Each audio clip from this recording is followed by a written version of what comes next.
ஓம் சாந்தி 15/2/2019 சாக்கார முரளியின் சாரம். இனிமையான குழந்தைகளே, இதுவரையில் படித்த அனைத்து விஷயங்களையும் மறந்து ஒரேடியாக குழந்தை பருவத்திற்கு சென்று விடுங்கள். அப்போது இந்த ஆன்மீக படிப்பில் தேர்ச்சி அடைய முடியும். அப்போதுதான் இந்த ஆன்மீக படிப்பில் பாஸ் ஆக முடியும். கேள்வி: எந்த குழந்தைகளுக்கு தெய்வீக புத்தி கிடைத்துள்ளதோ அத்தகைய குழந்தைகளுடைய அடையாளம் என்னவாக இருக்கும்?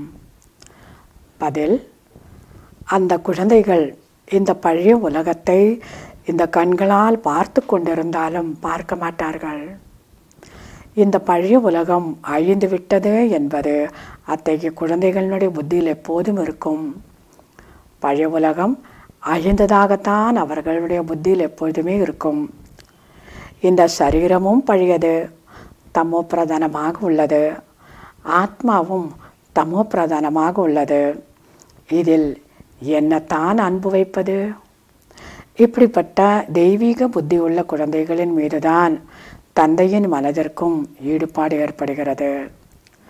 இந்த மாதிரி இந்த உலகம் இறந்த நிலை, இந்த உலகத்தில் ஒன்றுமே இல்லை, இதில் உயிர் அப்படிங்கிறது எதுக்குமே இல்லைங்கிறது யாருக்கு அனுபவம் ஆகுதோ அப்படிப்பட்ட குழந்தைகளைத்தான் தெய்வீகமான புத்தி உள்ள குழந்தைகள் சொல்வோம்.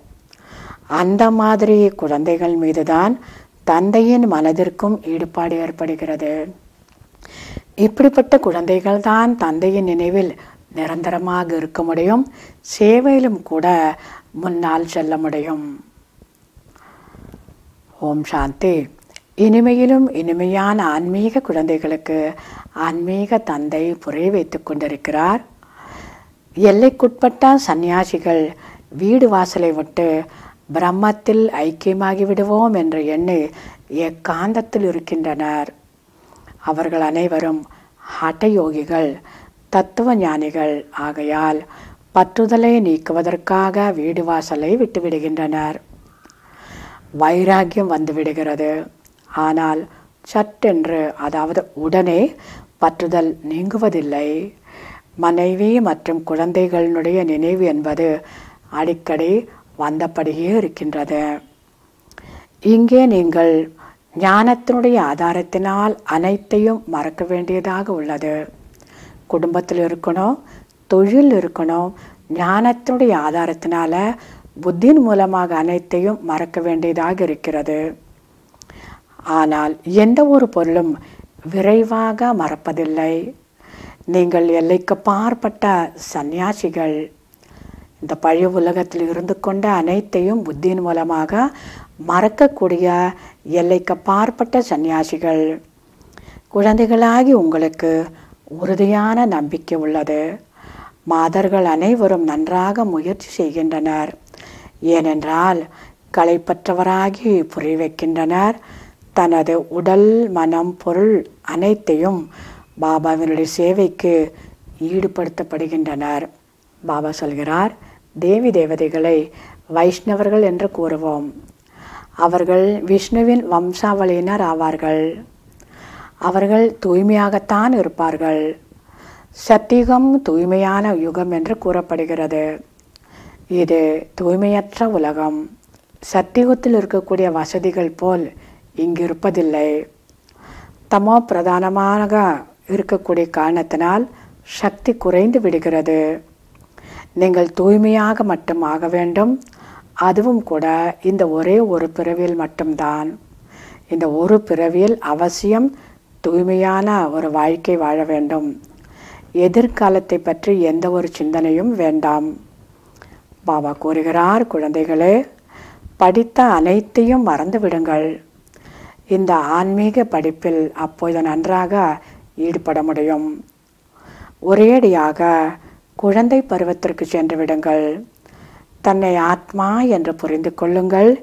இந்த கண்கள் மூலமாக எதை பார்த்து கொண்டிருந்தாலும் பார்க்காமல் இருங்கள். உங்களுக்கு தெய்வீக திருஷ்டியும் தெய்வீகமான புத்தியும் கிடைத்திருக்கிறது.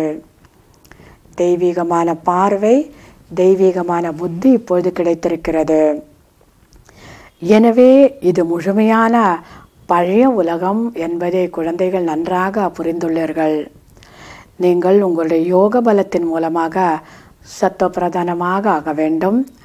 லௌகிக தந்தையிடமிருந்து எல்லைக்குட்பட்ட ஆஸ்தி கிடைக்கிறது. நீங்கள் இப்போது எல்லைக்கு அப்பாற்பட்ட தந்தையின் மீது புத்தியை ஈடுபடுத்த வேண்டும். தந்தையை தவிர வேறு யாரிடமிருந்தும் எதுவும் கிடைப்பதே இல்லை. சத்துவ பிரதானமாக இருந்தவர்கள்தான் தமோ பிரதானமாக ஆகிவிட்டனர். ஸ்ரீ கிருஷ்ணரை லக்ஷ்மி நாராயணரை விட உயர்ந்தவராக புரிந்து கொள்கின்றனர். ஏனெனில் அவர்கள் திருமணமானவர்கள். லக்ஷ்மி நாராயணர் திருமணமானவர்கள். ஸ்ரீ கிருஷ்ணர் பிறந்ததிலிருந்தே தூய்மையாக இருக்கக்கூடியவர். ஆகையால் கிருஷ்ணருக்கு அதிகமான மகிமை உள்ளது. கிருஷ்ணரை ஊஞ்சலில் வைத்து ஆட்டுகின்றனர். கிருஷ்ண ஜெயந்தியும் கொண்டாடுகின்றனர். பாபா சொல்கிறார், பகவானை தோட்டக்காரர், தோட்டத்தை பாதுகாக்கக்கூடியவர். அதாவது தோட்டத்தினுடைய எஜமான் வேற, தோட்டத்தை பாதுகாக்கக்கூடியவர் வேற. ஆனால் இது ரெண்டையும் நம்ம பகவானுக்கு சொல்லலாம். படகோட்டி என்றெல்லாம் ஏன் கூறுகின்றனர் என்று இப்போது நீங்கள் புரிந்து கொண்டீர்கள். தோட்டத்தினுடைய எஜமான், தோட்டக்காரர், படகோட்டி, இந்த விஷயங்கள் இவ்வளவு பேர் பகவானுக்கு எதனால் சொல்லப்படுகிறது அப்படிங்கிறத நீங்கள் இப்போ தெரிஞ்சுக்கிட்டீங்க. பின் மற்றவர்களுக்கும் நீங்கள் கூறுகிறீர்கள்.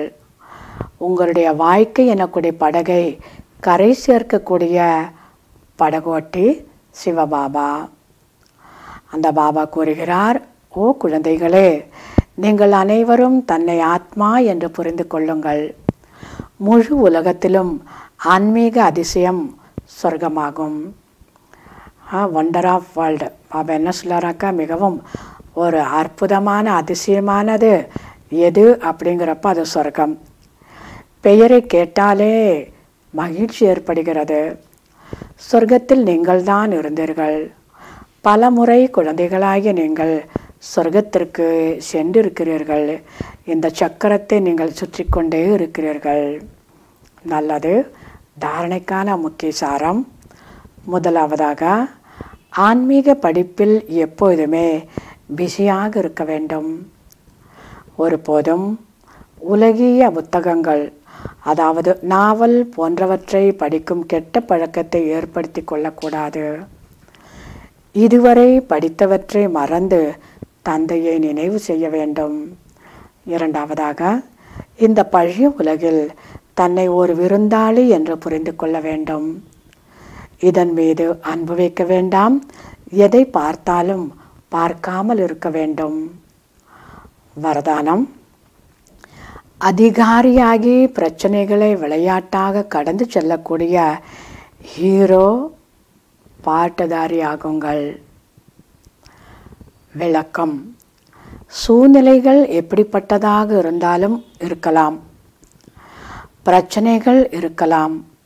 ஆனால் பிரச்சனைகளுக்கு அடிமையாகக்கூடாது. சூழ்நிலையோ பிரச்சனையோ எப்படி வேணுமானாலும் இருக்கலாம், வரலாம், நடக்கலாம்.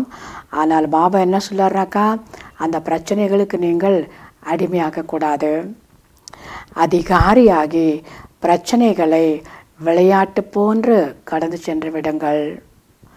அப்போ நான் அதிகாரி ஆத்மா, நான் ராஜாங்கிற அந்த உணர்வில் இருக்கும்போது நிச்சயமாக இயற்கையின் மூலமாக, மனிதர்கள் மூலமாக, வேறு எந்த வழியில் பிரச்சனை வந்தாலும் கூட சகஜமாக கடந்து செல்ல முடியும்.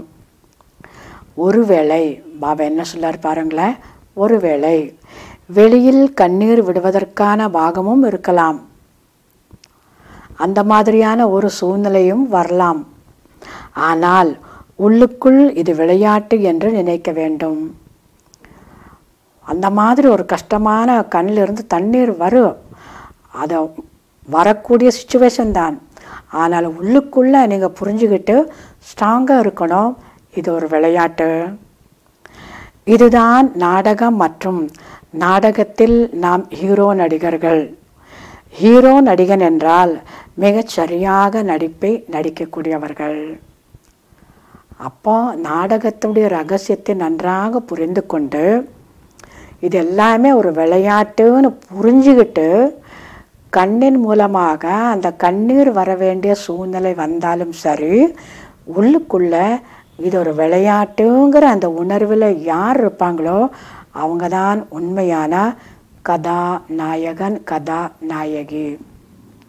முக்கியமான ஒரு பாகத்தை நடிப்பவர் அப்படிங்கிற அர்த்தம். ஆகையால் மிகவும் கடுமையான பிரச்சனையையும் கூட விளையாட்டு என புரிந்து கொண்டு லேசாக அந்த சூழ்நிலையை ஆக்கிவிடுங்கள். எந்த சுமையும் இருக்கக்கூடாது. ஸ்லோகன்: சதா ஞான சிந்தனையில் இருந்தால் சதா புன்முறுவலுடன் இருப்பீர்கள். மாயையின் கவர்ச்சியிலிருந்து தப்பித்து விடுவீர்கள். சதா ஞானத்தில் ஒரு சிந்தனையில் இருந்தீங்கன்னாக்கா புன்முறுவல் அங்கு இருக்கு. மாயையினுடைய கவர்ச்சியிலிருந்து தூர விலகி இருப்பீர்கள். நல்லது. இனிமையிலும் இனிமையான 5000 வருடங்களாக காணாமற் போய் மீண்டும் கண்டெடுக்கப்பட்ட செல்ல குழந்தைகளுக்கு தாய் தந்தை பாப்தாதாவின் அன்பு நினைவுகள் மற்றும் காலை வணக்கம். ஆன்மீக குழந்தைகளுக்கு ஆன்மீக தந்தையின் நமஸ்காரம். ஆன்மீக தந்தைக்கு ஆன்மீக குழந்தைகளின் நமஸ்காரம். ஓம் சாந்தி.